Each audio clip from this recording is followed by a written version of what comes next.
तिलावत मुस्तकिल इबादत। उतलु मा उहिया इलैका मिनल किताब व अकिमिस सलाह। नामाज जेमन इबादते मकसूदा, कुरान करीमेर तिलावत तेमन इबादते मकसूदा। बोलें कुरान करीमेर तिलावत नामाज जेमन, बोलें नामाज जेमन इबादते मकसूदा, तिलावत इबादते की मकसूदा। लेकिन वजू इबादते मकसूदा नয়। ওযু হলো অন্যের জন্য ওযু ইবাদত, তেলাওয়াতের জন্য ওযু ইবাদত, নামাজের জন্য ওযু ইবাদত। একজনে জোহরের নামাজ পড়লো না, সে ওযু করে ঘুরলো, কয় না কি হবে? কি হয়? এজন্য ওযু ইবাদতে মাকসুদা নয়, ইবাদতে গায়রে মাকসুদা। এজন্য ওযুর মধ্যে কোনো ওয়াজিব নাই। এজন্য ওযুর মধ্যে কোনো কি নাই? ওযুর মধ্যে কোনো ওয়াজিব নাই। ওযু এক ইবাদত যেটার মধ্যে কোনো কি নেই। ওযুর মধ্যে ওয়াজিব কয়টা? ওয়াজিব নাই। নামাজ যেমন ইবাদতে মাকসুদা, তিলাওয়াত ইবাদতে মাকসুদা। পুরো কোরআনে কারীমের মধ্যে 29টা হরফ আছে। আরবি ভাষায় 29টা হরফ আছে। আরবি একমাত্র ভাষা যেই ভাষার প্রতিটা হরফের উচ্চারণের নির্দিষ্ট স্থান আছে এবং উচ্চারণের নির্দিষ্ট সিফাত আছে। পৃথিবীর আর কোনো ভাষার কোনো বর্ণের উচ্চারণ শেখার জন্য কোনো বিধিবিধানের কোনো বই নাই। মনে হয় বুঝেন নাই, মনে হয় বুঝেন নাই। উচ্চারণ শেখার বিধিবিধানের কোনো বই নাই। ব্যাকরণ আছে ভিন্ন, গ্রামার আছে ভিন্ন, লেকিন স্বর উচ্চারণ করতে হয় এই জন্য কোনো বই নাই। মনে বুঝেন না। এ বি সি ডি উচ্চারণ করতে হয় এই জন্য কোনো কি নাই বলেন? এই জন্য আলাদা কোনো শাস্ত্র নাই, আসেনি। এই জন্য আলাদা কোনো বিষয় নাই, আলাদা কোনো বিজ্ঞান নাই। লেকিন কোরআন এক ভাষা, যেই ভাষার উচ্চারণের উপরে আলাদা হাজার হাজার মানুষ, লক্ষ লক্ষ মানুষের মেহনত আছে। 29টা হরফ শিখতে আপনার লাগতো সর্বোচ্চ 29 দিন। আপনি যেই বয়সেরই হন, যদি 29 দিন একটা পান খাওয়ার টাইম আপনি দিয়ে দিতে পারেন, একদিন প্রতিদিন একটা পান খাওয়ার টাইম আপনি যদি দিয়ে দিতে পারেন, 29 দিন আপনার 29টা হরফ শুদ্ধ হবে। বলেন তো, বুড়া মুরব্বীরা বলেন তো, হবে না হবে না বলেন? 29টা হরফ ঠিক করতে সর্বোচ্চ কত দিন লাগবে? সর্বোচ্চ 29 দিন। ডেলি সময় কতক্ষণ? এক খিলি পান খাওয়ার টাইম আপনি দিয়ে দেখেন হিম্মত করে, যে আমি আজ থেকে 29 দিন আমার মসজিদের ইমাম সাহেবের কাছে আমি এক খিলি পান খাওয়ার টাইম দিব। 29 দিন পরে যদি আপনার 29টা হরফ শুদ্ধ না হয় তখন আমাকে বলবেন। লেকিন 29 বছরও ঠিক করা হয় নাই। 29 দুগুণে 58, 58 বছরও ঠিক করা হয় নাই। বাস্তব না বাস্তব বলেন? 3:29ও ঠিক করা হয় নাই। আমার জাতি, আপনি কোরআনে কারীম শুদ্ধ করা ছাড়া কবরে রওনা দিয়েছেন। আপনি রব্বে কারীমের কাছে উত্তর রেডি রাখেন, আপনার হাসরের ময়দানে উত্তর রেডি রাখেন। আপনি কেন শিখলেন না কোরআনে কারীম? আপনি উত্তর রেডি রাখেন। রব যদি আপনাকে জিজ্ঞেস করে পান খেয়েছো কত খিলি, আর কোরআন কেন শিখো নাই বলো? তুমি পানের জন্য টাইম পেয়েছো, কোরআনের জন্য টাইম পাও নাই কেন? হাও কয় না, নাও কয় না, হাও বলে না, নাও বলে না। ছাত্ররা বলো হ্যাঁ না, ঠিক না ব্যাঠিক কও না। একটা পান খাওয়ার জন্য টাইম দিয়েছি কিনা? তো এটা তোমরা ঠিক ব্যাঠিক কইতে অসুবিধা কি? পান খাওয়ার জন্য টাইম দিছে না, দিছে না? উত্তর রেডি রাখবেন যে পান খাওয়ার জন্য টাইম দিলেন কত, আর কোরআনের 29টা হরফ ঠিক করতে পারলেন না কেন? 29টা হরফের মধ্যে 15টা আপনি আগে থেকেই পারেন, শুধু 2-4টা একটু কঠিন। হ্যাঁ একটু কঠিন। আলিফ কিন্তু পারেন, বাও পারেন, তা পারেন, সাও পারেন। একটু কষ্ট হয় কোনটা? হ্যাঁ বলেন তো। ওলামা একরাম বলবেন না, এই মাদ্রাসাওয়ালারা বলবে না। বাকিরা বলে না হা বলছেন। আমাদের হাফেজ আব্দুল হক দামাত বারাকাতুহুম হুজুরে বলেন যে হা বলতে তোমার ঠোঁটের ফাঁক যদ্দূর আছে এদ্দূর বড় করবা, অটোমেটিক ঠিক হয়ে যাবে। হা ঠিক হয়ে গেছে। এটাকে যদি এটা ফাঁক না করলে হবে না। হ্যাঁ, আমাদের বাইতুল মুকাররমের খতিব হযরত মাওলানা আব্দুল মালিক হাফিজাহুল্লাহ তাআলা, আল্লাহ তার হায়াতের মধ্যে বরকত দান করেন, তাকে সুস্থতার এক জীবন দান করেন, সমস্ত হাসেদিনের হাসাদ থেকে আল্লাহ তাআলা তাকে হেফাজত করেন।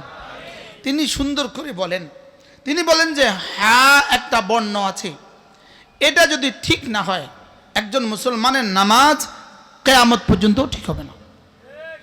শুধু এক হরফ যদি ঠিক না হয়, ভাইয়া আপনি একটু চাপবেন, মুরব্বীকে দেখি না বুঝলে, আপনার আরো 3 জন আরো চাপ, আপনারাও এক কাজে যাই সিবার মধ্যে বসেছেন না দেখি। হুজুর বলেন যে হ্যাঁ বর্ণটা শুদ্ধ না হইলে একজন মুসলমানের বিসমিল্লাহ শুদ্ধ হয় না। বলেন বাস্তব না বাস্তব? আমাদের দেশের যিনি যত বড় নেতা হন তার বিসমিল্লাহ তত বড় ভুল হয়। বিসমিল্লাহ ভুল না হলে যেন তিনি সম্ভ্রান্তই হন না। বাস্তব না বাস্তব? বিসমিল্লাহ ভুল না হলে যেন তিনি সাহেবেই হন না, অর্থাৎ তার বিসমিল্লাহটা অশুদ্ধ হওয়া লাগবে। বিসমিল্লাহ যদি শুদ্ধ হয় কেমন যেন মৌলবী সাহেব লাগে। শর্মে বর্মে পড়তে হয়, তো শর্মে বর্মে এরা যখন বিসমিল্লাহ পড়ে তো বিসমিল্লাহ এদের উপরে লানত দেয়। বিসমিল্লাহ এদের উপরে কি দেয়? এভাবে পড়ে। আচ্ছা, এদের একটু লজ্জাও হয় না? আপনাদের এখানে একটু পরে আসতে পারে হয়তো দোয়ার লেগা, একটু লজ্জাও হয় না? বিসমিল্লাহির রহমানির রহিম,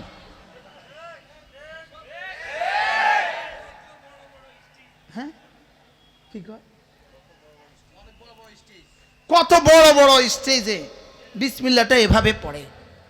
যাদের বিসমিল্লাহ শুদ্ধ করার মুরদ নাই, যাদের জীবনে বিসমিল্লাহ শুদ্ধ করতে পারে নাই, এরা জাতিকে কি দিবে বোঝাই যায়। জাতি এদের কাছ থেকে কি পাবে এটা বোঝাই যায়।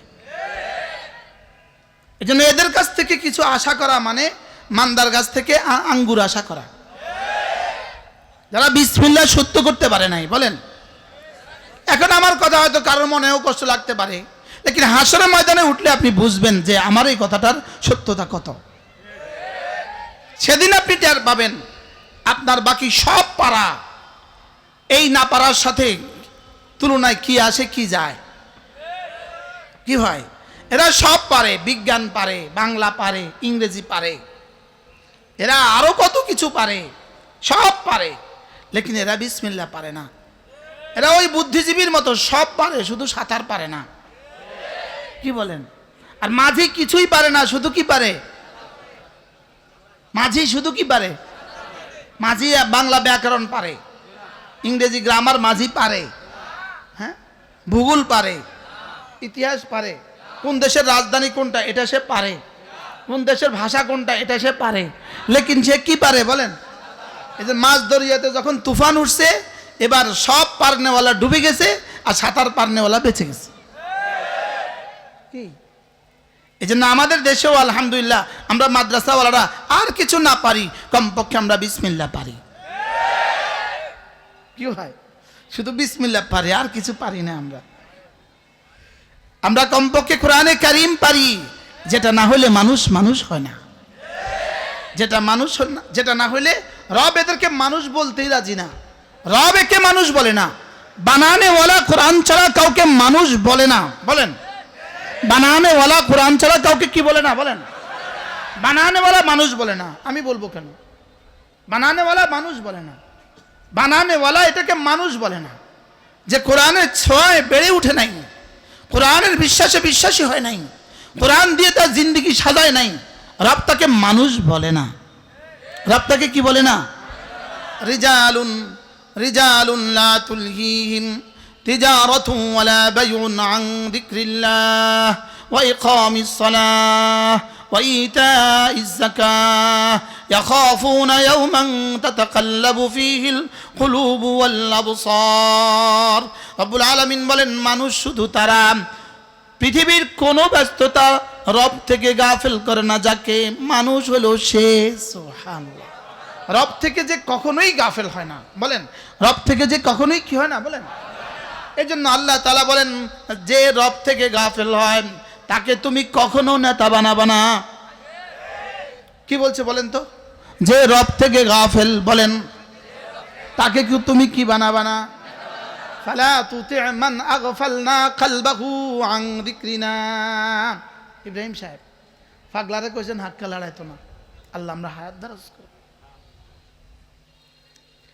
ইব্রাহিম সাহেব আমারে রেস্ট্রিকশন দিয়েছে আমি কি কি বয়ান করব কি কি করব না উনি আমারে রেস্ট্রিকশন দিয়ে দিয়েছে পুরা বয়ানের ডান বাম সব বলে দিছে এটা এটা কইলে ভালো এটা এটা না কইলে ভালো যা যা কইছে আমি কিছুই কইতাম না ইনশাআল্লাহ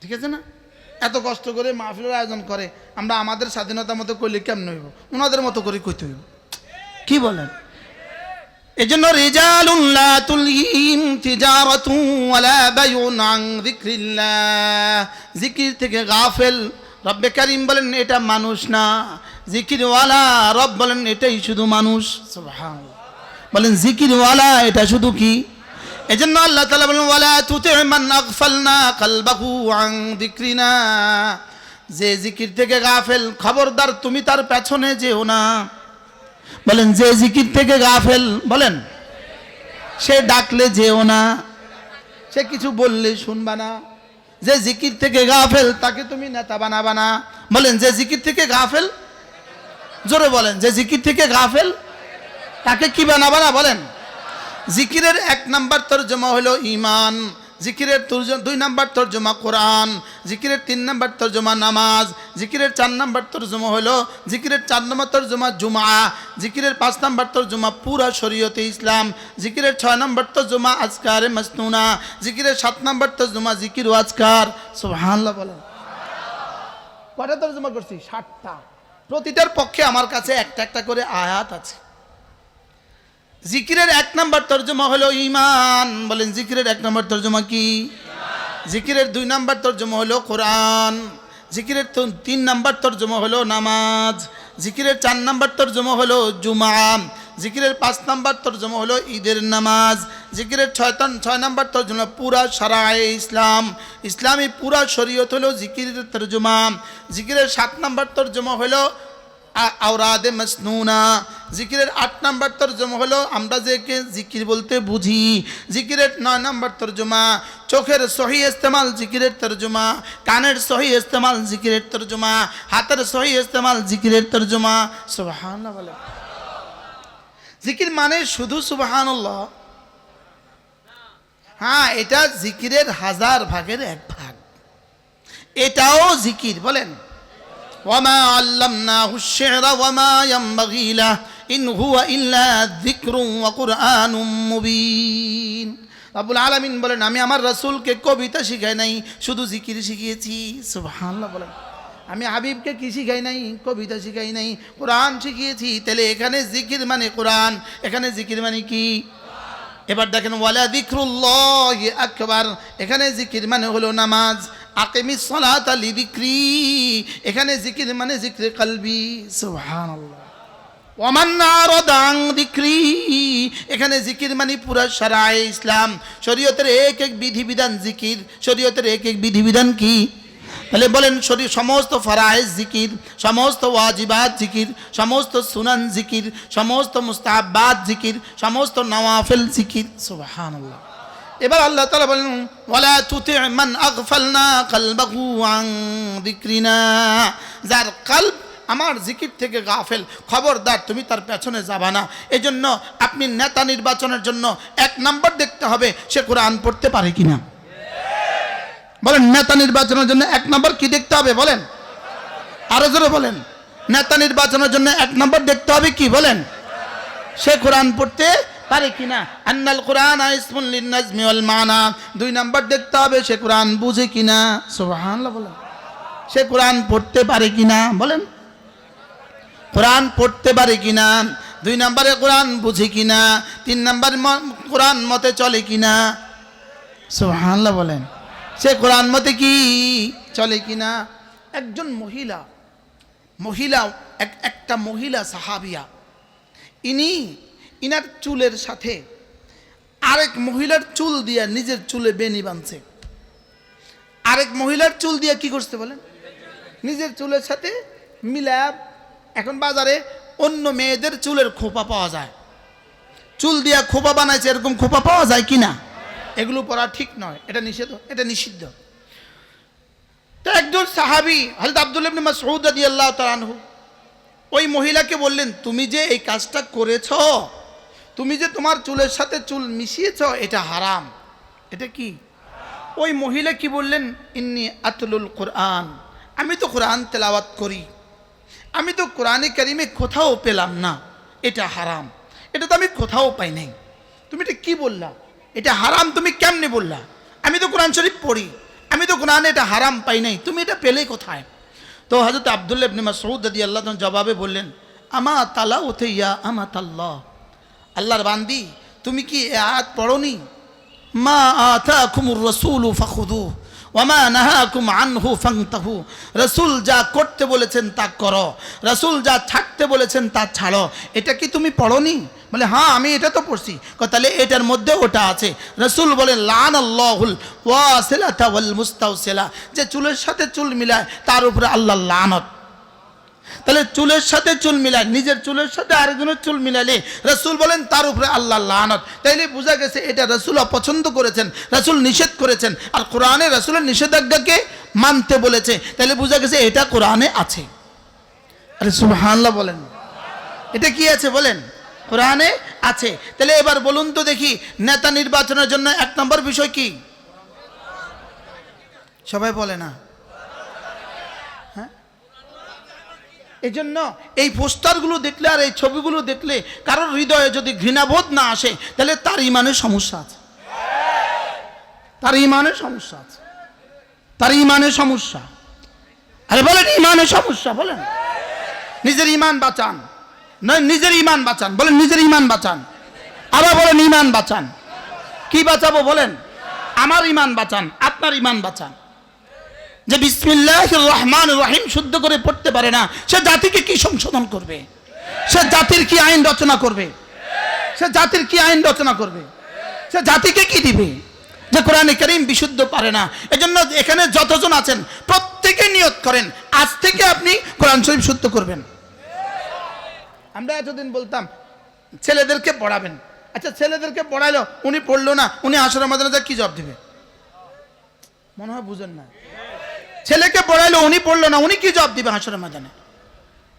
এই জন্য যতজন এখানে, যত বালেগ পুরুষ আছেন এখানে, যার কানে আমার কথা যাচ্ছে, যার কানে আমার আওয়াজ যায়, আপনি এই কথা শুনে রাখেন। আপনি বিশুদ্ধ কোরআন শরীফ পড়া ছাড়া, বিশুদ্ধ কোরআন শরীফ শিখা ছাড়া,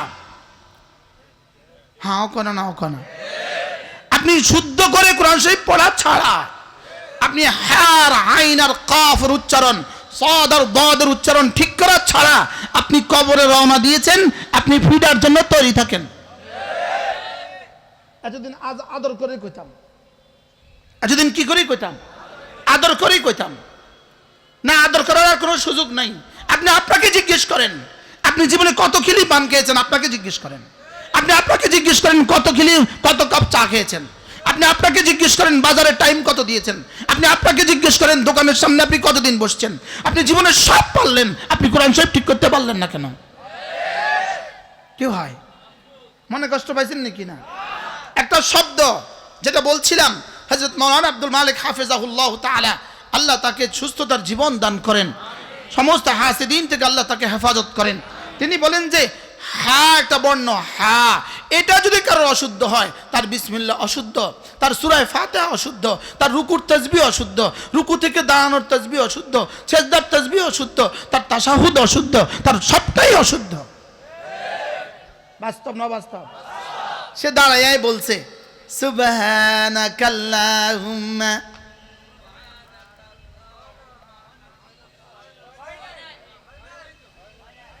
তো হয় নাই কইছে তিনজনে, সবাই কোন? শুধু আমারটা হয় না, না এর দেশের না হয় না, আরো মানুষ আছে। সুবহানাকাল্লাহুম্মা,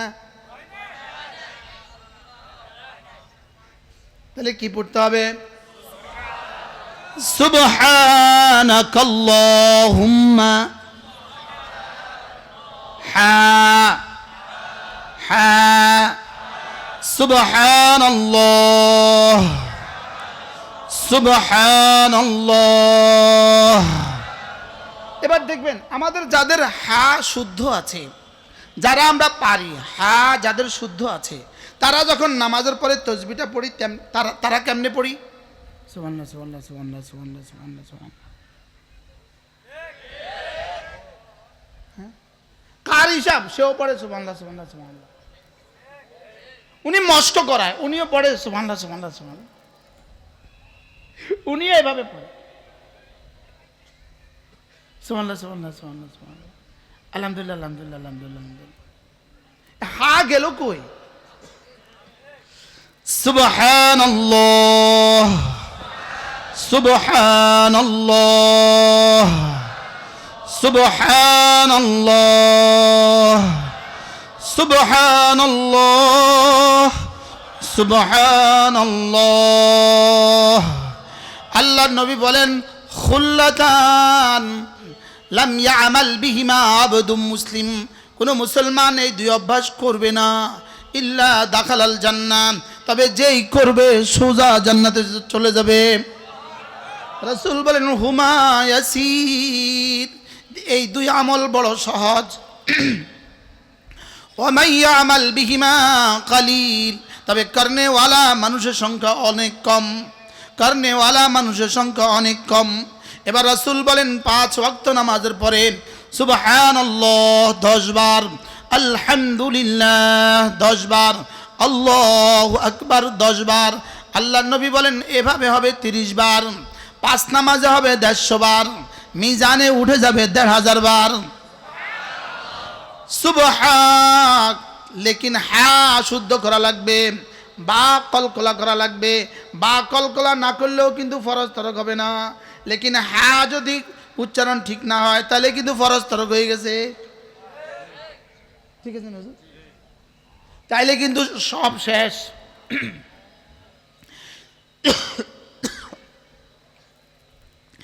এবার আল্লাহ শব্দের লামকে পুর করা লাগবে। এবার শেষের হা আছে, হাটা বাতাসে ছেড়ে দেয়া লাগবে। তাহলে তরজমা কি দাঁড়াইলো? সুবহানাল্লাহ, পড়েন সুবহানাল্লাহ সুবহানাল্লাহ, আলহামদুলিল্লাহ আলহামদুলিল্লাহ আলহামদুলিল্লাহ, আল্লাহু আকবার আল্লাহু আকবার আল্লাহু আকবার। একটা শব্দ সুবহানাল্লাহ, এই শব্দের জন্য রব্বে কারীম যেই পরিমাণ পুরস্কার রেখে দিয়েছেন, এই পুরস্কারটা যদি আসমানের উপরে রেখে দিত, যদি 7 আসমানের উপরে যদি পুরস্কারটা রেখে দিত, 7 আসমান ধসে পড়ে যেত।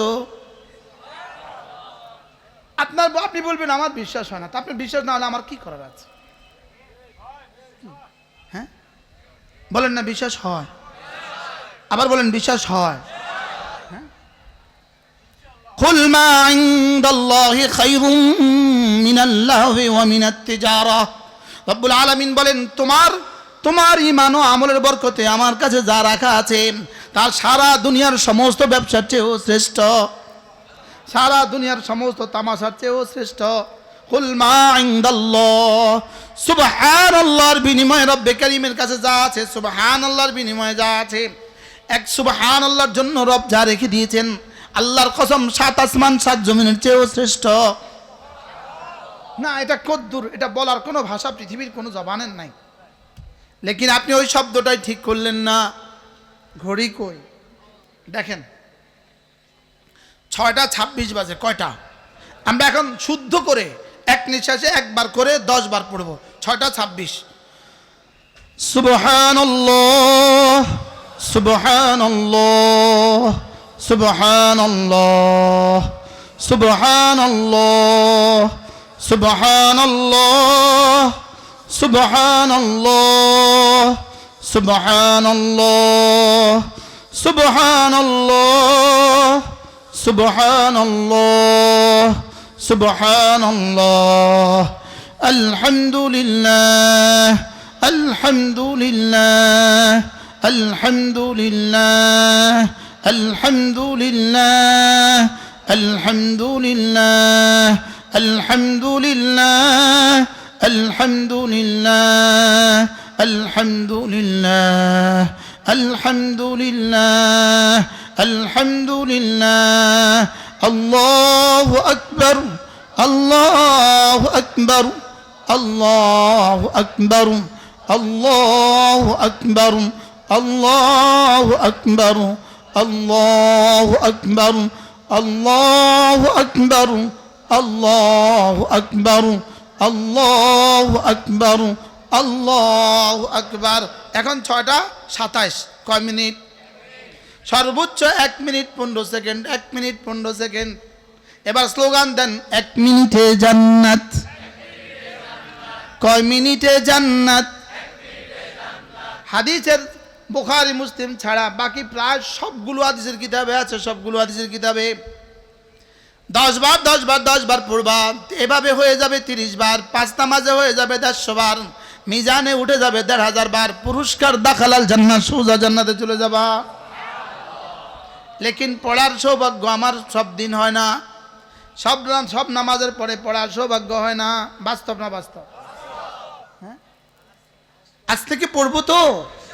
কিভাবে পড়বেন? শুদ্ধ করে না অশুদ্ধ করে?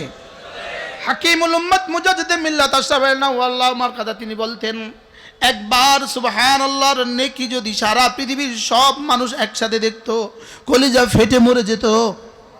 হাকিমুল উম্মত বলেন, রব্বে কারীম যে আমাদেরকে নেকিগুলো গোপন রেখেছেন, এটা শুধুই দ্বিতীয়বার করার সুযোগ দানের জন্য গোপন রেখেছেন।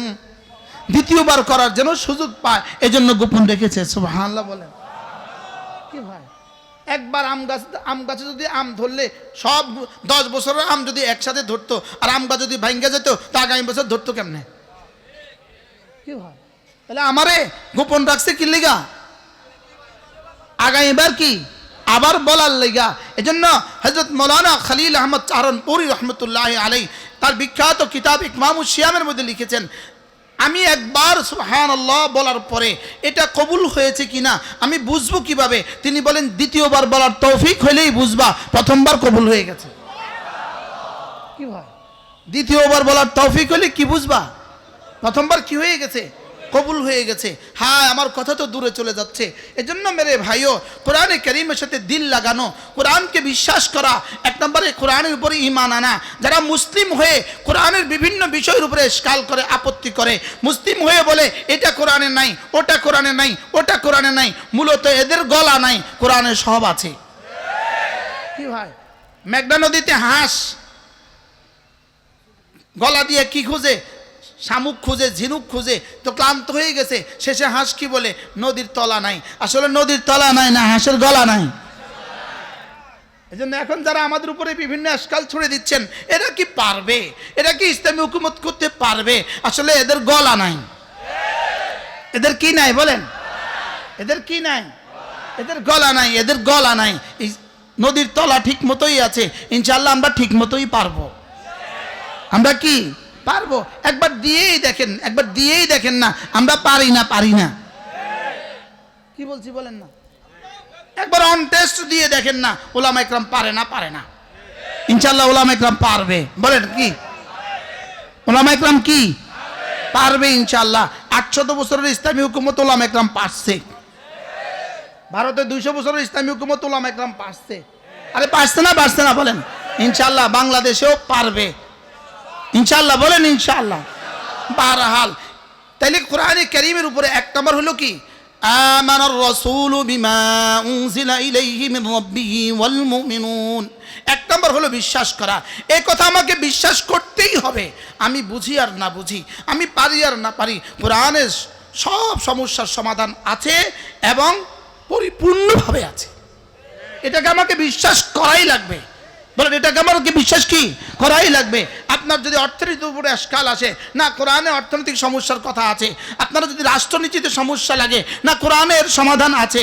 আপনার যদি ব্যক্তিগত জীবন, পারিবারিক জীবন আর সামাজিক জীবনে কোরআনের উপরে আশকাল আসে, আপনি বিশ্বাস করতে হবে এই কথা। আমি বুঝি আর না বুঝি, পারি আর না পারি, কোরআনে সব সমস্যার সমাধানের কথা অবশ্যই আছে। বলেন আছে, বলেন কি আছে। এটা আমাকে কি করতে হবে?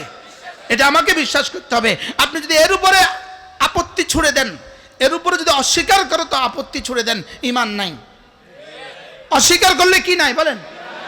ইসলাম কোনো সমস্যার সমাধান বাকি রেখে পরিপূর্ণ হয় না, বাকি রেখে মোকাম্মল হয় না। একটা ঘর মোকাম্মল হয়ে গেছে, পরিপূর্ণ হয়ে গেছে, আপনি কখন বলবেন পরিপূর্ণ হয়ে গেছে? বাড়ির কাজ সব ঠিক তো? ভাড়াতে উঠতে পারবে তো? হ্যাঁ উঠতে পারবে, সব ঠিক। আচ্ছা, বাথরুমের ছাদ দেন নাই, বাথরুমের দরজা দেন নাই, বাড়ি পরিপূর্ণ? আচ্ছা, বাথরুমের দরজাও দিয়েছেন, সব দিয়েছেন, শুধু টেপটা দেন নাই, বাড়ি পরিপূর্ণ? আচ্ছা, শুধু টেপও দিয়েছেন, শুধু বদনাটা দেন নাই, বাড়ি পরিপূর্ণ? বাড়িতে মেহমান আসছে, বাথরুমে গেছে, বদনা নাই, আপনার কি খেয়াল বাড়িটা পরিপূর্ণ? তাহলে একটা বদনা ছাড়া যদি বাড়ি অপূর্ণাঙ্গ হয়, এবার বলুন তো দেখি, আমাদের ইসলাম পূর্ণাঙ্গ না অপূর্ণাঙ্গ? না, জোরে বলেন, পূর্ণাঙ্গ না অপূর্ণাঙ্গ? আমাদের ইসলাম পূর্ণাঙ্গ না অপূর্ণাঙ্গ? এই জন্য আমাদের ইসলামের ব্যাপারে একটা সিদ্ধান্ত আমাদেরকে নিতে হবে।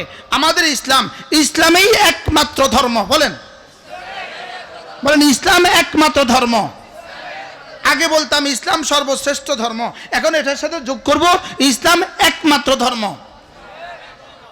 যদি সর্বশ্রেষ্ঠ বলেন তাহলে অন্য ধর্মকেও শ্রেষ্ঠ বলা যায়, শ্রেষ্ঠ বলা হয়। ওগুলো ভালো, এটা ভালো থেকে ভালো, এটা আরো ভালো, এটা আরো ভালো। ইসলাম সর্বশ্রেষ্ঠ, সবচেয়ে ভালো না, ইসলাম সবচেয়ে ভালো নয়, ইসলামেই একমাত্র ভালো।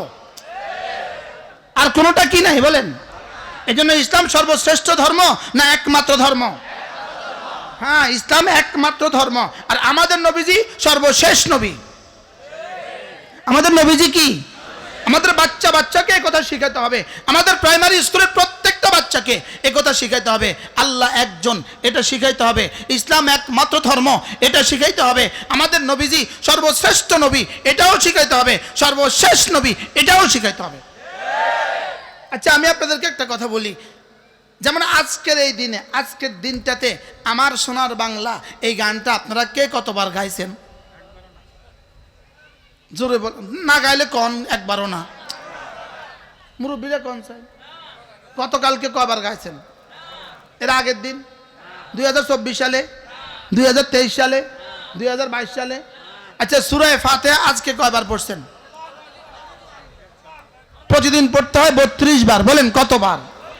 আজকে কতবার? গতকালকে কতবার? 24 সালে কতবার? ডেলি কতবার? 21 সালে কতবার? 20 সালে কতবার? 19 সালে কতবার? 18 সালে কতবার? যারা বাঁচে আছেন 71 সালে কতবার? 72 সালে কতবার? 73 সালে কতবার? 74 সালে কতবার? আমাদের হুজুরা তো 71 আগে জন্ম। ভাগ্যবান আমি 71 আগে জন্মগ্রহণ করি না। আমার ঘুমে থাকাকালীন, আয়নাঘরে থাকাকালীন বারবার যেই ইন্টারভিউ, বারবার জিগায় জন্ম তারিখ, শুধু জিগায় 71 আগে কিনা, বুঝেন না? 71 আগে হলে তো 60 ছিল। আল্লাহ আমারে সারাইছে, আমি 71 পরে জন্ম। আমার জন্ম হলো 74-এ, এই জন্য আল্লাহ আমারে বাঁচাইছে। আল্লাহ আমারে কি বাঁচাইছে, 71 আগে আমার জন্ম হয় না। তো আমার জীবনে প্রতিদিন লাগে সূরা ফাতিহা 32 বার। সূরা ফাতিহা লাগে প্রতিদিন 32 বার। রব শব্দ, রব শব্দ প্রতিদিন বলতে হয় 352 বার। সুবহানাল্লাহ বলবেন। আল্লাহু আকবার শব্দটা প্রতিদিন বলতে হয় 358 বার। কতবার? 358 বার। সুবহান রাব্বিয়াল আযীম এটা বলতে হয় প্রতিদিন 96 বার। সুবহান রাব্বিয়াল আ'লা এটা বলতে হয় 192 বার। এবার আমার একটা প্রশ্ন, যেটা প্রতিদিন 192 বার বলতে হয়, কি? সুবহান রাব্বিয়াল আ'লা কতবার বলতে হয়? 192 বার বলতে হয়। আর সুবহান রাব্বিয়াল আযীম কতবার? 96 বার বলতে হয়। আল্লাহু আকবার 358 বার বলতে হয়। রবকে রব বলতে হয় 352 বার। এর সূরা ফাতিহা বলতে হয় 32 বার, তাশাহুদ বলতে হয় 2 রাকাতে একবার। এবার বলুন তো দেখি এগুলো আমার জীবনের প্রয়োজনীয়তা কত, আর আমার সোনার বাংলা শিখার প্রয়োজনীয়তা কত? হাও কয় না, নাও কয় না। আমার সোনার বাংলা শিখার প্রয়োজনীয়তা কত? জোরে বলেন কত? আলহামদুলিল্লাহ রাব্বিল আলামিন শিখার প্রয়োজনীয়তা কত? আরে কমপক্ষে তো ডেইলি 32 বার, ডেইলি কতবার? এবার আমাদের প্রাইমারি স্কুলে যখন স্কুলে ছোট সকালবেলা কি করে বাচ্চাদেরকে প্যারেড করায়, তখন সূরা ফাতিহা পড়ালে কি অসুবিধা ছিল? বুঝেন নাই কথা? মানে কি অসুবিধা ছিল? সেখানে সূরা ফাতিহা না পড়ে ওটা পড়ায় কেন? আর ওটা পড়াইলে পড়াও, সূরা ফাতিহা পড়াও না কেন? কি হয়? আচ্ছা, এবার গানের শিক্ষক দিতে হবে কেন? প্রাইমারি স্কুলে গানের শিক্ষক দিতে হবে কেন? আচ্ছা, প্রাইমারি স্কুলে গানের শিক্ষক দিতে হবে কেন? ওই ছেলেটার বিয়ের দিনে সে কোথায় গান গাইবে? ওই ছেলেটা, ওই মেয়েটার বিয়ের দিনে গান গাওয়ার কি প্রয়োজন পড়বে? মেয়েটার শ্বশুরবাড়িতে গানের কি প্রয়োজন পড়বে? মেয়েটার বাবার অফাতের দিনে গানের কি প্রয়োজন পড়বে? ওই বাচ্চাটার ছেলের জন্মদিবসে তার গানের কি প্রয়োজন পড়বে? তার জীবনে গান কয়বার লাগবে? সবাই বলেন কয়বার লাগবে?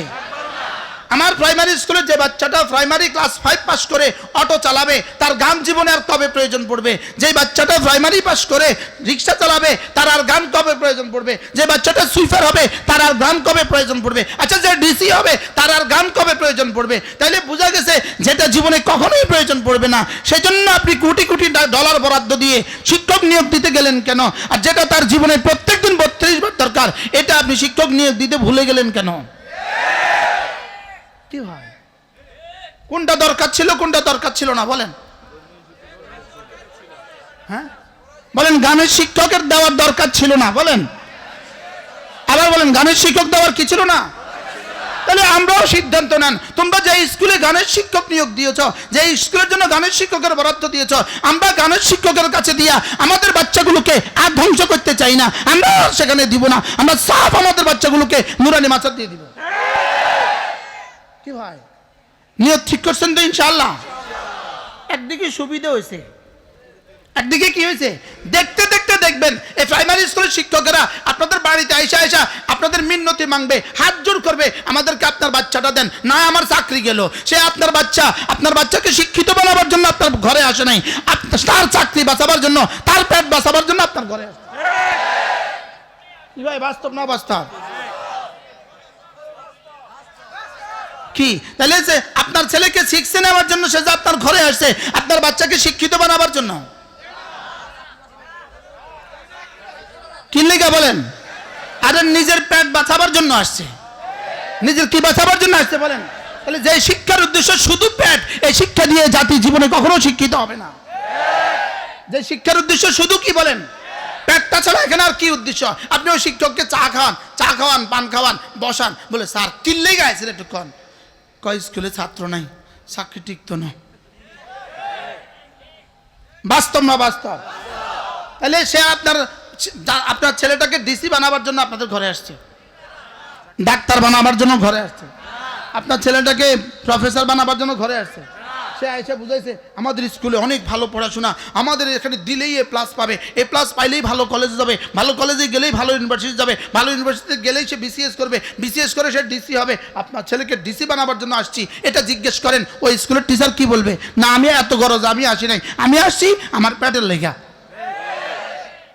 বাস্তব না বাস্তব বলেন? তাহলে সূরা ফাতিহা শিখানো কি ফরজ না ওয়াজিব? সূরা ফাতিহা শিখানো ফরজ না ওয়াজিব? সূরা ইখলাস শিখা ফরজ না ওয়াজিব? সূরা ফালাক নাস শিখা ফরজ না ওয়াজিব? তাশাহুদ শিখা ফরজ না ওয়াজিব? সুবহান রাব্বিয়াল আযীম শিখা ফরজ না ওয়াজিব? সুবহান রাব্বিয়াল আলা শিখা ফরজ না ওয়াজিব? এবার বলুন তো দেখি, দিন শিখা ফরজ না ওয়াজিব? তাহলে আপনার সন্তানকে আপনি দিন শিখাবেন কিনা এটা আপনি সিদ্ধান্ত নেন। ইনশাআল্লাহ কয় না?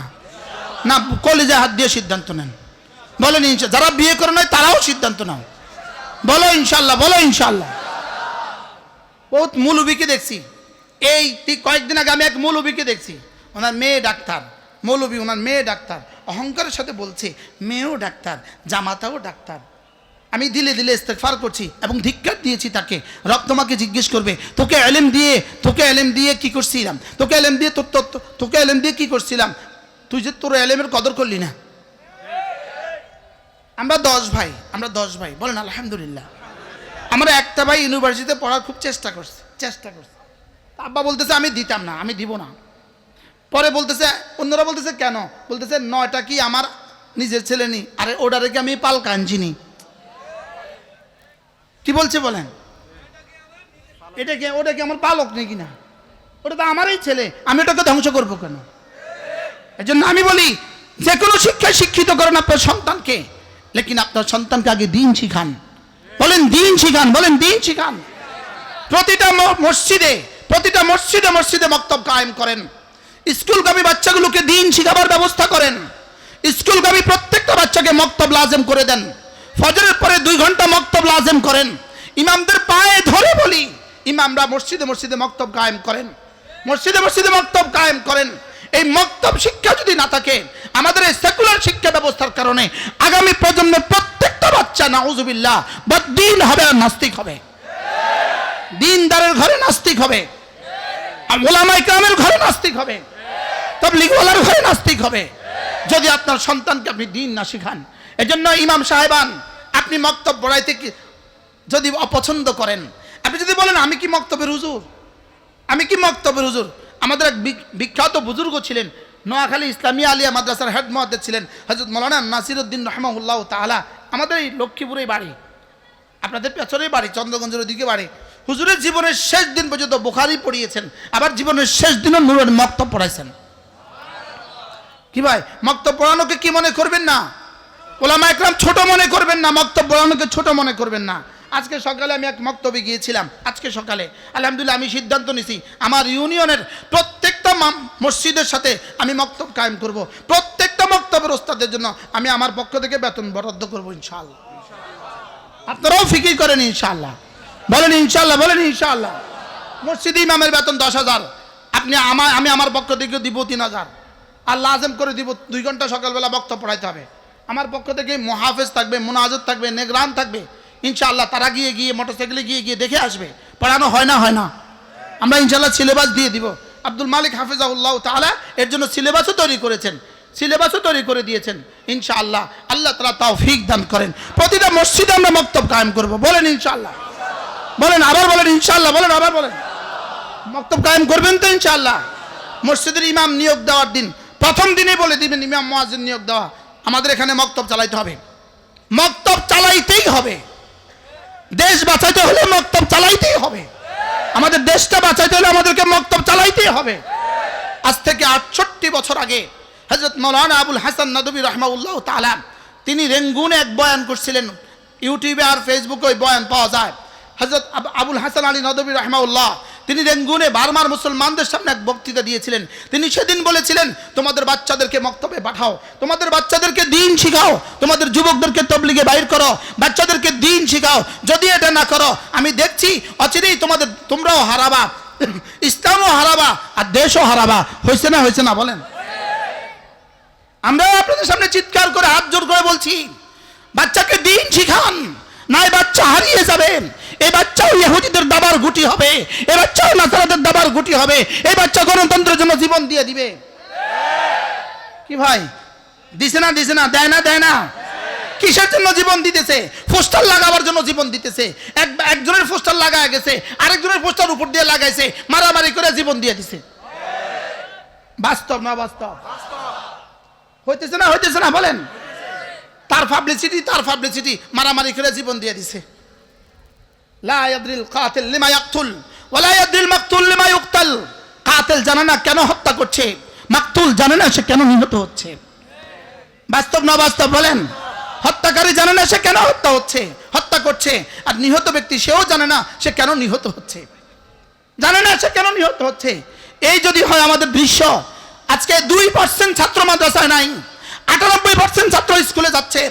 এই স্কুলগামী বাচ্চাগুলো সেকুলার হয়ে যাচ্ছে, এরাই শেষ পর্যন্ত নাস্তিক হবে, এরাই শেষ পর্যন্ত ইহুদিদের দাবার গুটি হবে, এরাই শেষ পর্যন্ত নাসারাদের দাবার গুটি হবে, এরাই শেষ পর্যন্ত রয়ের এজেন্ট হবে। বাস্তব না বাস্তব? এবার বলুন তো দেখি আপনি আপনার বাচ্চাকে কিভাবে বাঁচাবেন? আমি বলি আমার সন্তানকে বাঁচাবার দুই রাস্তা। ম্যাট্রিক পরীক্ষার্থী বাচ্চাটাকে, ম্যাট্রিক ফলপ্রাপ্তি বাচ্চাটাকে অবশ্যই তাবলীগে পাঠাবেন। বলেন ইনশাআল্লাহ, বলেন ইনশাআল্লাহ। কোথায় পাঠাবেন? তাবলীগে পাঠাবেন। আর ছোট ছোট বাচ্চাদেরকে অবশ্যই, স্কুলগামী বাচ্চাদেরকে অবশ্যই মক্তবে পাঠাবেন। প্রত্যেকটা স্কুলের ছেলে মেয়ে যেন, আপনার বাচ্চা কোরআন পারে না, আপনার ছেলে কোরআন পারে না, আপনার মেয়ে কোরআন পারে না, আপনি হাসরের ময়দানে রব্বে কারীমকে মুখ দেখাবেন কোন মুখে? নিজের আকলকে জিজ্ঞেস করেন, নিজের বিবেককে জিজ্ঞেস করেন, আপনি কোন মুখে আপনার আপনার আপনার রবের সামনে উঠবেন? কার সামনে উঠবেন আপনি? আপনাকে রবের সামনে উঠাই লাগবে। আল্লাহ তাআলার সামনে আপনাকে উঠতেই হবে।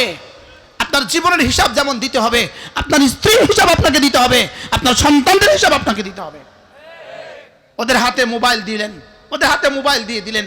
মোবাইল আমাদেরকে কি দিল? মোবাইল আমাদের সব ছিনিয়ে নিল, মোবাইল আমাদের সব নিয়ে গেল। নওজোয়ান ওলামা ইকরামকে বলছি, যারা এই 2-4-10 বছরের মধ্যে ফারেক হয়েছেন, তোমাদেরকে বলছি, তোমরা আমার ছোট বয়সে, এই জন্য তোমাদেরকে বলছি, তুমিই বলছি। আমি ফারেক হয়েছি 30 বছর আগে, তো তোমাকেই বলবো। আমার ফারাগাতের সময়, এবার যারা ফারেক হয়েছে আমার ফারাগাতের সময় তোমার আব্বার বিয়ে হয় নাই, ঠিক আছে না? দাদার বিয়ে হয়েছে মাত্র যখন আমার ফারাগতের সময়, আমাদের ফারাগতের সময়। তোমাদেরকে বলছি, এই মোবাইল তোমাদেরকে কিছু দিবে না, তোমাদেরকে ঈমান হারা করে দিবে, তোমাদেরকে জামাত হারা করে দিবে, তোমাদেরকে নামাজ হারা করে দিবে, শেষ পর্যন্ত তোমাদেরকে বেঈমান বানায় দিবে।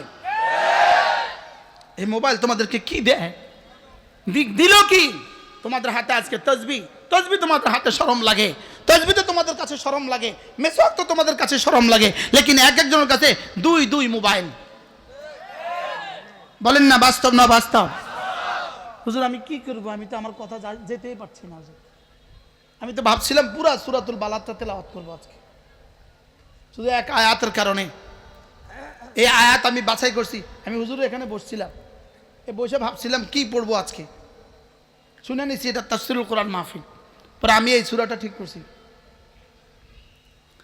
কি করতাম, আমি তো যাইতে পারতেছি না ওদিকে। আপনার বাচ্চাকে কোরআন না শিখাইলে খোদা না খাস্তা এই বাচ্চা ইহুদি হবে, এই বাচ্চা নাসারা হবে, এই বাচ্চা হিন্দু হবে। খোদা না খাস্তা এই বাচ্চা হিন্দুদের ওখানে গিয়ে বলবে মুসলমান আমার চোখের মণি, মুসলমান আমার চোখের মণি, হিন্দু আমার জান। এই চোখের মণি বেশি দরকারি না জান বেশি দরকারি?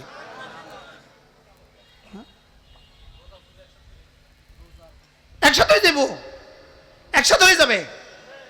কি বলছি? একসাথে হয়ে যাবে। হিন্দুদের এখানে গিয়ে আপনি হিন্দুদের জুতো সিধা করে দিতে পারবেন, হিন্দুদের পাওগুলো ধুয়ে দিতে পারবেন না? আগামী নির্বাচনে দেখা যাবে হিন্দু আপনাকে একটা ভোটও দিবে না, শুধু আশাই করতে পারবেন। ওরা ধানের শেষে ভোট দিবে না, আর ওরা ভোট লাগবেও না। আপনি ওদের ভোটের পিছনে পড়লেন কেন?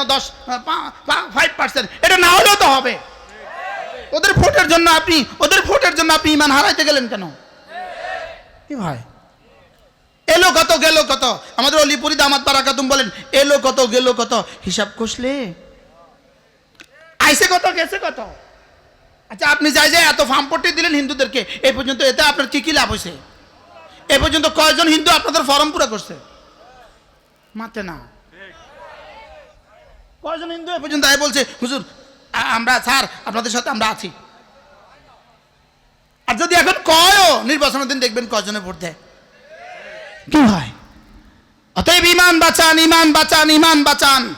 আমাদের ঈমানের সাথে আমাদের জাতীয়তা, বলেন আমাদের জাতীয়তা ঈমানের সাথে। বলেন ঈমান ছাড়া যে জাতীয়তা, এই জাতীয়তা বলতে কোনো শব্দ নাই।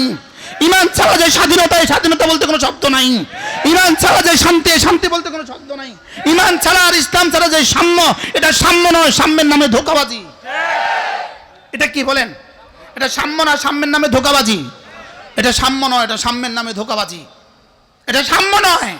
সাম্যের প্রবক্তা মুহাম্মদুর রাসূলুল্লাহ সাল্লাল্লাহু তাআলা আলাইহি ওয়াসাল্লাম সাম্য শুধু ইসলাম দেখাতে পারে। সাম্য আমরাই দেখিয়েছি, সাম্য পৃথিবীতে আমরাই দেখিয়েছি। সাম্য গোলাম ওটের উপরে আর আমিরুল মুমিনিন রাস্তায় রশি ধরা, এটা হলো সাম্য। কি ভাই, আমাদের মনিব আর আমাদের গোলাম এক কাতারে একসাথে, এটা হলো সাম্য। আমাদের তাবলীগী জামাত গিয়ে দেখো সাম্য কাকে বলে। একই দস্তরখানে একই প্লেটে রিক্সাওয়ালা আর সচিব একই প্লেটে ভাত খায়। ইসলাম বাদ দিয়ে যে সাম্য, এই সাম্য হলো ধোঁকা ধোঁকা ধোঁকা। ইসলাম বাদ দিয়া প্রগতি ধোঁকা, ইসলাম বাদ দিয়া সৌহার্দ্য ধোঁকা, ইসলাম বাদ দিয়া আমরা ন্যায় ও ইনসাফের রাষ্ট্র চাই, ইসলামী রাষ্ট্র চাই না, ন্যায় ও ইনসাফের রাষ্ট্র চাই। ইসলাম ছাড়া আবার ন্যায় ও ইনসাফ কি? ধোঁকা ধোঁকা। বলেন ইসলাম ছাড়া ন্যায় ও ইনসাফের রাষ্ট্র। বলেন মানে ইসলাম শব্দ বলতে লজ্জা লাগে, শরম লাগে। বলেন ইসলাম শব্দ বলতে কি লাগে? বলেন ইসলাম শব্দ বলতেই শরম লাগে। লেকিন নিজের বায়োডাটার মধ্যে লিখে রাখছে মুসলিম, নিজের বায়োডাটার মধ্যে লিখে রাখছে ধর্ম ইসলাম, নিজের জন্ম সনদের মধ্যে লিখে রাখছে ধর্ম মুসলিম, ধর্ম ইসলাম লিখে রাখছে। নিজের বিয়ের কার্ডের মধ্যে লিখবে ইসলাম, কাজে লিখবে ইসলাম। বাস্তব না বাস্তব? আবার মওতের পরে আমাদের কবরস্থানে দাফন হবে, লেকিন এখন ইসলাম বলতে শরম লাগে। ইসলাম বলতে কি লাগে বলেন? এবার যারা ইসলাম বলতে শরম লাগে, এ জাতীয় বলবে তোমাদেরকে ভোট দিতে আমাদের শরম লাগে। ইসলাম বলতে শরম লাগে। বলেন ইসলাম বলতে কি লাগে? ইসলাম বলতে শরম লাগে। এজন্য আমাদের শিক্ষা ব্যবস্থাকে বাঁচান। পারলাম না আমাদের শিক্ষা ব্যবস্থাকে, রাষ্ট্রীয়ভাবে তো বাঁচাতে পারলাম না। আমি আমার ব্যক্তিগতভাবে সিদ্ধান্ত, আমি আমার বাচ্চাকে দিন শিখাবই শিখাবো। বলেন ইনশাআল্লাহ। হাত তোলেন, তোলেন ইনশাআল্লাহ। বলেন ইনশাআল্লাহ। ছেলেকেও মেয়েকেও বলেন। আল্লাহ আমাদেরকে তৌফিক দান করেন। আমার প্রিয় ওস্তাদ, আমার শায়খ মুর্শিদ হযরত মাওলানা জমিরউদ্দিন নানুপুরি রহমতুল্লাহি আলাইহি, আজ থেকে 30 বছর আগে হুজুরের সাথে আমি একটা মহিলা মাদ্রাসার খতমে বুখারীতে যাওয়ার সৌভাগ্য হয়েছে আমার। ওই খতমে বুখারীতে হুজুর এক আশ্চর্য কথা বলেছেন। হুজুর বলেন যে, আমার মনে হয় 95 বা 96 সালে হবে এই ঘটনা। হুজুর বলেন যে, আচ্ছা কেউ যদি মুরগি পালে, মুরগি পালতে গিয়ে যদি তার মুরগি 2-4টা মুরগি শিয়ালে নিয়ে যায়, শিয়ালের ভয়ে কি কেউ মুরগি পালা বন্ধ করে? হুজুর বলেন শিয়ালের ভয়ে কি কেউ মুরগি পালা বন্ধ করে? হুজুর বলেন যে বালিকা মাদ্রাসা, মেয়েদেরকে মাদ্রাসায় পড়াতে গিয়ে সেখানে যদি 2-4টা মেয়ে কোনো সমস্যার সম্মুখীন হয়েও যায়, এজন্য মুরগি পালা যেভাবে বন্ধ করে না, আমরাও মহিলা মাদ্রাসা দেওয়া বন্ধ করব না। যদি 10 জন হারিয়ে যায়, 90 জন তো বেঁচে গেছে। কি ভাই, 10 জন হারিয়ে গেলেও কি 90 জন কি হয়ে গেছে? 90 জন বেঁচে গেছে। আরে 20 জন হারায় গেলে 80 জন বেঁচে গেছে। আরে 30 জন হারায় গেলে 70 জন বেঁচে গেছে। লেকিন এর বিপরীত শিক্ষা ব্যবস্থায় কতজন হারায় দেখেন, জরিফে দেখেন কতজন কুমারী মা হয়। জরিফে দেখেন কতটা কুমারী বাচ্চা, কুমারী মেয়ে দেশে মা হয়। ক্লাস 8-9-এ কতজন বাচ্চা মা হয়। জরিফে দেখেন এদেশে কতটা বাচ্চা পরকীয়ায় লিপ্ত। জরিফে দেখেন কতজন মানুষ পরকীয়ায় লিপ্ত। জরিফে দেখেন। এর থেকে বাঁচাবার একটাই রাস্তা, আমার এই কচি কাঁচা বাচ্চাগুলোর কলিজায় দিন দিয়ে দাও, দিন দিয়ে দাও, দিন দিয়ে দাও। এছাড়া অন্য কিছু দিয়ে হবে না, অন্য কিছু দিয়ে হবে না। এজন্য বাংলার জায়গায় বাংলা পড়ুক, ইংরেজি জায়গায় ইংরেজি পড়ুক, অঙ্কের জায়গায় অঙ্ক পড়ুক, লেকিন আমরা তার সাথে দিন জুড়ে দেই। কি দেই বলেন? দিন কি করি? জুড়ে দেই। এজন্য আমাদের প্রাণের দাবি, আজকের এই সরকারের কাছে আমাদের প্রাণের দাবি, যেভাবে আপনি প্রাইমারি স্কুলের জন্য গানের শিক্ষক বাছাইয়ের চেষ্টা করেছেন, এই পর্ব থেকে উঠে এসে প্রত্যেকটা স্কুলের জন্য, প্রাইমারি স্কুলের জন্য একজন করে ধর্মীয় শিক্ষক নিয়োগ দেওয়া বাধ্যতামূলক করে দেন। এটা করে দেন। প্রত্যেকটা নিয়োগ পরীক্ষায় কোরআন কারীমের 10টা সূরা শুদ্ধ আছে কিনা এটা আপনি বাধ্যতামূলক করে দেন। যে প্রাইমারি স্কুলের নিয়োগ পরীক্ষায়, হাই স্কুলের নিয়োগ পরীক্ষায়, কলেজ ইউনিভার্সিটির নিয়োগ পরীক্ষায় 10টা সূরা ঠিক আছে কিনা এটা বাধ্যতামূলক করে দেন। এটা যদি বাধ্যতামূলক করে দেয় কেমন হবে? কি ভাই, যদি বিসিএস এটা বাধ্যতামূলক করে দেয় যে বিসিএস এ 10টা সূরা বিশুদ্ধ তেলাওয়াত লাগবে, কেমন হবে? আল্লাহ আমাদেরকে তৌফিক দান করেন। কোরআন কারীমের সাথে আমাদের জীবনকে আল্লাহ তাআলা জুড়ে দেন। আল্লাহর কসম, কোরআন ছাড়া জীবন অন্ধকার, কোরআন ছাড়া ব্যক্তি চরিত্র অন্ধকার, কোরআন ছাড়া পরিবার অন্ধকার, কোরআন ছাড়া সমাজ অন্ধকার, কোরআন ছাড়া রাষ্ট্র অন্ধকার। কোরআন থেকে যে যত দূরে, সভ্যতা থেকে সে তত দূরে। কোরআন থেকে যত দূরে, সভ্যতা থেকে সে তত দূরে। কোরআন থেকে যত দূরে, মানবতা থেকে তত দূরে। আপনার দেখতে মনে হচ্ছে আর কি মটক করে গাড়ি থেকে নামে একজন সাহেব নামে, লেকিন যার কলিজায় কোরআন নাই, আল্লাহর কসম তার কলিজায় মানবতা বলতে কোনো শব্দ নাই। তার কলিজায় মানবতা নাই, তার কলিজায় দেশপ্রেম নাই, তার কলিজায় দেশের জন্য ইঞ্চি এক জাররা ভালোবাসাও নাই। যে তার রবকে চিনে না সে আব্বাকে চিনবে কেন? বলেন, যে রবকে চিনে না সে আব্বাকে চিনবে কেন? যে রবকে চিনে না সে মাকে চিনবে কেন? যে রবকে চিনে না মুরব্বী চিনবে কেন? আপনাদের এখানে আছে কিনা জানা নাই, কিছু যুবক ইদানিং দেখবেন হাফ প্যান্ট পরে মোটরসাইকেল চালায়। এদেরকে দেখলে দেখবেন, দেখা মাত্রই বলবেন নতুন নতুন। কি বলবেন? এরা বেহায়া, এরা বেলাজা, এরা বেশরম, এরা বেগরত, এরা বেঈমান। কি হয় এটা? কে শিখালো তোমাকে? আচ্ছা, যদি ফুল ল্যাংটা হয়ে কেউ যদি রাস্তা দিয়ে হাঁটে আপনারা তাকে কি বলবেন? তো ফুল ল্যাংটা হলে যদি পাগল হয়, তা হাফ ল্যাংটা হলে কি? এরকম হাফ পাগল আপনাদের এখানে আছে না নাই বলেন? এই সভ্যতা ইহুদিদের কাছ থেকে ধার করা সভ্যতা। এরা গোলামের ঘরে গোলাম। বলেন এরা কি?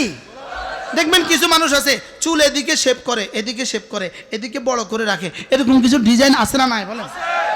আমার ডিজাইন কি সব সমান না? কিছু বড় কিছু ছোট, বড় ছোট আছে নাকি না? গ্রিস সভ্যতায় বাজারে গোলাম বিক্রি হইতো, গোলাম। তো গোলাম বিক্রি হইতো বাজারে, কে গোলাম আর কে স্বাধীন চিনবে কিভাবে? তো গোলামদের এদিকে শেভ করে দিত, এদিকে শেভ করে দিত, এদিকে চুল বড় রাখতো, তো বুঝতো এটা গোলাম, এটা গোলাম। এখন আমাদের এখানে যারা এদিকে শেভ করে, এদিকে শেভ করে, এদিকে রাখে, বুঝবেন এরা গোলামের ঘরের গোলাম। বলেন এরা কি? বলেন এরা গোলাম, এরা স্বাধীনতা বুঝে না, এরা স্বকীয়তা বুঝে না। হ্যাঁ, আমার পঠিত সূরা, এই ভাই আগামী বছর আল্লাহ বাঁচা রাখলে সূরাতুল বালাদ তেলাওয়াত করব, আল্লাহ যা আবার আনে ইনশাআল্লাহ। এরা গোলামের ঘরে গোলাম, এদের স্বাধীনতা বলতে কোনো শব্দ নাই। দেখবেন এদের প্যান্ট কখনো মাটির মধ্যে ডলার ডলার করে, কখনো আর একটু উপরে উঠে, কখনো আরো উপরে উঠে, কখনো হাটের উপরে উঠে যায়, কখনো আরো উপরে উঠে যায়। আমাদেরটা আলহামদুলিল্লাহ জন্ম থেকে এক জায়গা, আমারটা হুজুরেরটা, আমাদেরটা আলহামদুলিল্লাহ জন্ম থেকে কয় জায়গা বলেন? ওই যে আব্বা আম্মা ছোটবেলা শিখাই দিয়েছে টাকনুর উপরে পড়ো, এখানেই রয়ে গেছি আলহামদুলিল্লাহ বলেন না? আচ্ছা, যারা টাকনুর নিচে পিনদে এদেরকে বাজারে গেলে সবাই সালাম দেয় না? ভাই তুমি যে টাকনুর নিচে পায়জামাটা পিনছো তোমার অনেক সুন্দর লাগে, আসসালামু আলাইকুম। হ্যাঁ, আর আমরা যে টাকনুর উপরে পিনছি আম করে কেউ ভিল্লা দেয়? হ্যাঁ, কিরম দেয় যায়? কইছেনি কেউ জীবন এরকম? তো তোমার লাভ কি, আমার লস কি? হ্যাঁ, তোমার কি লাভ হলো, আমার কি লস হলো?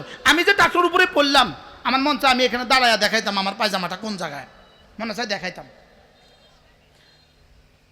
আমার উপরে পড়ার দ্বারা কি হলো, আর তোমার নিচে নামার দ্বারা কি হলো? তোমার নিচের নামার দ্বারা যতক্ষণ নিচে থাকলো ততক্ষণ আর সাজবে মালিক বললো লানত লানত লানত। আর আমারটা উপরে ওঠার দ্বারা রব যেন জিজ্ঞেস করলেন, এই তুমি টাকনুর উপরে পায়জামাটা কেন উঠিয়েছ? এই তুমি পায়জামাটা টাকনুর উপরে কেন পরেছ? আমার একটা দোস্ত সিটং ইউনিভার্সিটির প্রফেসর ছিল, এখন সে পিএইচডি করতে গেছে আমেরিকা। সে আমার 2-3টা বয়ান শোনার পরে আলহামদুলিল্লাহ সে তার সবগুলো প্যান্ট 2 প্যান্ট দিয়ে বাইন্দা নিয়ে গেছে দর্জির দোকানে, সবগুলো 1 ইঞ্চি করে 2 ইঞ্চি করে কেটে ফেলছে। সুবহানাল্লাহ বলেন। আল্লাহ তাকে সুস্থতার জীবন দান করেন। হুজুর গতকালকে এক যুবক আমার কাছে গেছে, গতকালকে এক যুবক গেছে, আলেমে দিন, দাওরা পাশ করা, মাদ্রাসায় গেছে। তো বলতেছে হুজুর আমার কিছু গুনাহ হয়ে গেছে, আমি তওবা করতে আসছি। আমারও বনি ইসরায়েলের তওবাকারীর কথা মনে হয়েছে, আমি তাকে অনেক অভয় দিছি। পরে বলতেছি আমি তোমার কাছে একটা আবদার করব, তোমার মোবাইলটা আমার সামনে ভেঙে ফেলতে হবে। তোমার বড় মোবাইলটা হাম বলতেছি, মোবাইলটা আমার সামনে ভেঙে ফেলতে হবে। এটা যদি তুমি করতে পারো বাকি সামনেরটা আমি দেখব। সে বাইরে হইয়াই পকেট থেকে বাইরে আমার ফ্লোরে একটা আছাড় দিয়ে মোবাইলটা ভেঙে ফেলছে। এটাকে বলছে তওবা, এটাকে বলছে কি? গুনার আসবাব ছেড়ে দাও, গুনার আসবাব ছেড়ে দাও। যেই আসবাবে গুনাহ হয়, যেই উপকরণে গুনাহ হয়, এই উপকরণ ছেড়ে দাও। হাও করে না, হাও করে না, বলো না ইনশাআল্লাহ, বলো না ইনশাআল্লাহ। গুনার আসবাব ছেড়ে দাও, গুনার মাহৌল ছেড়ে দাও, গুনার বন্ধু বান্ধব ছেড়ে দাও। যে বন্ধু তোমাকে গুনাহ করায় ওই বন্ধুর কাছেও যেও না। যে বস্তু তোমাকে গুনাহ করায় এই বস্তুর কাছেও যেও না। যে পরিবেশে তোমাকে গুনাহ করায় এই পরিবেশের কাছেও যেও না। আল্লাহ আমাদের সবাইকে বুঝ দান করেন। কোন আল্লাহওয়ালাকে মহাব্বত শুরু করো বন্ধু, কোন আল্লাহওয়ালাকে মহাব্বত শুরু করো। রোজানা কোনো না কোনো মাদ্রাসায় টাইম দাও, কোনো না কোনো মাদ্রাসায় 2-4 মিনিট করে টাইম দাও। রোজানা তাবলীগে কিছু না কিছু সময় লাগাও, রোজানা জিকিরে কিছু না কিছু সময় লাগাও, রোজানা কিছু না কিছু দিনের বই পুস্তক পড়ো, রোজানা কিছু না কিছু করো বন্ধু। টার্গেট করো যে আমি তো আজকে 10 মিনিট জিকির করবই করব, আমি 10 মিনিট কোনো মাদ্রাসায় টাইম লাগাবো, আমি 10 মিনিট কোনো মসজিদে টাইম লাগাবো।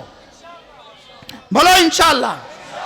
আর না হয় আমরা হারিয়ে যাব, আমরা হারিয়ে যাব। মুরব্বীরা তো যাওয়ার সময় হয়ে গেছে, সব চলে গেছে। আমাদের 2-4 জনকে রেখে গেছে তোমাদের জন্য, তোমাদের রাখওয়ালির জন্য রেখে গেছে। এজন্য নিয়ত করো ইনশাআল্লাহ। প্রত্যেকটা নওজোয়ান আলেমে দিন নিয়ত করেন আজ থেকে আর মোবাইলে গুনাহ করব না। বলেন ইনশাআল্লাহ। কে হিম্মত করে হাত তুলতে পারেন যে আমি আর গুনাহ করব না? বলেন ইনশাআল্লাহ, বলেন ইনশাআল্লাহ। আল্লাহ আমাকে তৌফিক দান করেন। রোজানা কিছু না কিছু জিকির অবশ্যই করব। জিকির অভ্যাস করো, জিকির অভ্যাস করো। আল্লাহর কসম কাসরাতে জিকির ওয়ালা হও, বেশি বেশি জিকির করনে ওয়ালা বনো, বেশি বেশি জিকির করনে ওয়ালা বনো, যেন রব্বে করিমের কাছে তোমার নাম বেশি জিকির করনে ওয়ালা হয়ে যায়। বেশি যদি তুমি জিকির করনে ওয়ালা হয়ে যাও, সহি তরিকায় জিকির করনে ওয়ালা যদি তুমি হয়ে যাও, তো রব্বে করিম যেন বলেন যাও তুমি যা যা বলবা আমি সব শুনবো। কি ভাই, জিকির ওয়ালা হাকিমুল উম্মত মুজাদ্দিদ মিল্লাত আশরাফাই নাওয়াল্লাহু মারখাদা, তিনি বলতেন আল্লাহ তাআলা যাকে 3টা যোগ্যতা দিলেন, 3টা জিনিস দান করলেন। হাকিমুল উম্মত বলতেন আল্লাহ তাআলা যাকে 3টা জিনিস দান করলেন, 1 নম্বরে আল্লাহকে ভালোবাসার মতো একটা দিল যাকে দান করলো, 2 নম্বরে জিকিরের মতো একটা জিহ্বা যার নসিব হয়ে গেল, 3 নম্বরে কাঁদার মতো 2 চোখ যার নসিব হয়ে গেল। হাকিমুল উম্মত বলেন আল্লাহ তাআলা তাকে বলবেন বলো তোমার কি লাগবে আমি সব দিব। কি ভাই, কয়টা লাগবে? কয়টা? 3টা। কি কি? আল্লাহকে ভালোবাসার মতো এক দিল, বলেন আল্লাহকে ভালোবাসার মতো এক দিল লাগবে, যে দিল আল্লাহকে ভালোবাসবে। ওয়ারাজুলুন আহাব্বাল কান আল্লাহু ওয়া রাসূলুহু আহাব্বা ইলাইহি মিম্মা সিওয়াহুমা, ওই মানুষ যার কাছে আল্লাহ রাসূল সবচেয়ে বেশি প্রিয়। আল্লাহ আমার কাছে সবচেয়ে বেশি প্রিয়, রাসূল আমার কাছে সবচেয়ে বেশি প্রিয়।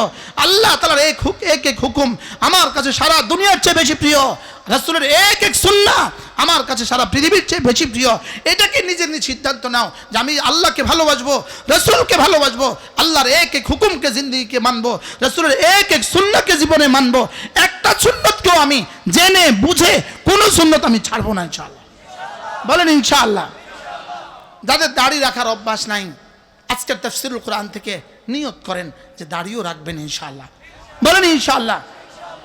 আজকের এই জমানায়, আজকের এই সময়ে আপনি যদি নফসের সাথে যুদ্ধ করে, বিবির সাথে যুদ্ধ করে, পারিপার্শ্বিকের সাথে যুদ্ধ করে, আপনি যদি আপনার সমাজের সাথে যুদ্ধ করে দাড়িগুলো বড় করতে পারেন, রব যেন জিজ্ঞেস করবেন দেখো তো ও কি রেখেছে? বলে দাড়ি। বলে কেন রেখেছে? বলে আল্লাহর ভালোবাসায়, আল্লাহর ভালোবাসায়, আল্লাহর রহমতের আশায়, জান্নাতের আশায়, জাহান্নামের ভয়ে, ইত্তিবাআন লিসুন্নতি রাসূলিল্লাহ, রাসূলের সুন্নতের ইত্তিবা করতে সে দাড়ি রেখেছে। রব্বে কারীম সঙ্গে সঙ্গে বলবেন যাও ইয়াগফির লাকুম যুনুবাকুম, আমি তোমার গুনাহগুলোকে মাফ করে দিব, ওয়া ইউহিব্বুকুম, আর তোমাকে আমি ভালোবাসবো। কি ভাই, সহজ না কঠিন? বলেন। দাড়ি রাখতে কি খুব বেশি কষ্ট না? আমরা দাড়ি রাখতে কয় টাকা খরচ হয়েছে?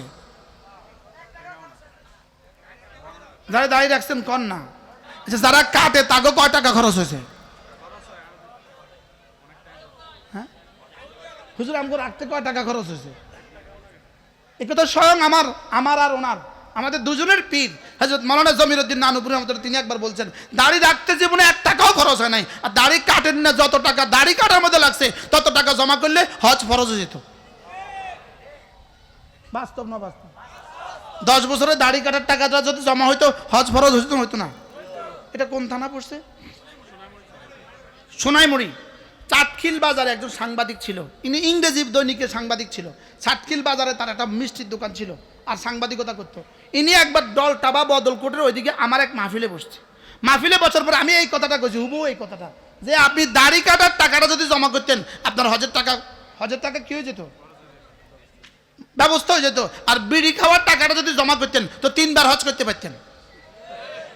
ইনি সেদিন থেকে দাড়ি রাখছে, সেদিন থেকে বিড়িখানা ছাড়ছে। 1 বছর পরে আমারে চাটখিলে একদিন ওনার দোকানে নামায়া বলতেছে হুজুর এই দাড়ি কাটার টাকাটা আর এই বিড়ির টাকাটা এই বক্সে জমা করছি, দেখেন কতগুলো টাকা হয়েছে, এতগুলো টাকা হয়েছে। এর পরবর্তীতে আমি আবার এই মাহফিলে আইসা শুনছি তিনি আর নাই, তার ইন্তেকাল হয়ে গেছে। কি ভাই, বিড়ি ছাড়া ইন্তেকাল হয়েছে, দাড়ি লইয়া ইন্তেকাল হয়েছে। ইনশাআল্লাহ, বলেন ইনশাআল্লাহ। যারা বিড়ি খান, বিড়ি ছাড়ার নিয়ত করেন ইনশাআল্লাহ, বলেন ইনশাআল্লাহ। যাদের ফেসবুকে অভ্যাস আছে আস্তে আস্তে কন্ট্রোল করেন, যাদের গুনাহের অভ্যাস আছে আস্তে আস্তে কন্ট্রোল করেন।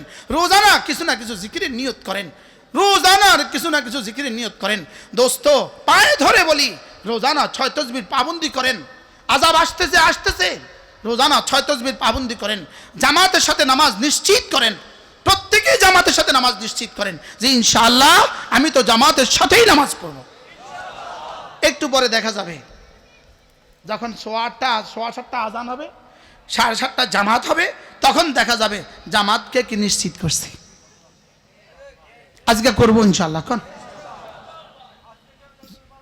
হ্যাঁ সবাই কোন তো বলেন ইনশাআল্লাহ।